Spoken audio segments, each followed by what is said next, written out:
জামাত শিবির হলো একটি জেনেটিক্যালি একটি উগ্রবাদী সন্ত্রাসী সংগঠন। এই জামাত শিবির নেপথ্যে থেকে কতগুলো মব কালচার সংগঠিত হয়েছে, নেপথ্যে থেকে তারা কতগুলো বেয়াদব তৈরি করেছে বাংলাদেশে।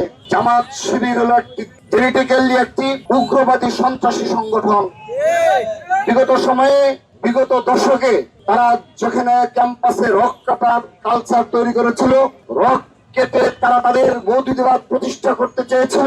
পরবর্তী 5 আগস্ট পরবর্তী বাস্তবতা পরবর্তীতে খুনি হাসিনার আমলে তারা গুপ্ত সেজে সবগুলো ক্যাম্পাসে ছাত্রলীগের সুবিধা ভোগ করেছে এবং ছাত্রলীগের সত্য পেশে আমাদের উপর এবং সাধারণ শিক্ষার্থীর উপর হামলায় নেতৃত্ব দিয়েছে ছাত্র শিবির। অল্প কিছু নেতাকর্মী নিজেদের শিবির হিসাবে আত্মপ্রকাশ করেছে। তারা যখন যে রূপ লাভ করার প্রয়োজন তখন তারা সেই রূপ লাভ করে, সেই রূপ ধারণ করে সর্বশেষ তার সংযোজন এই ব্যারিস্টার আরমান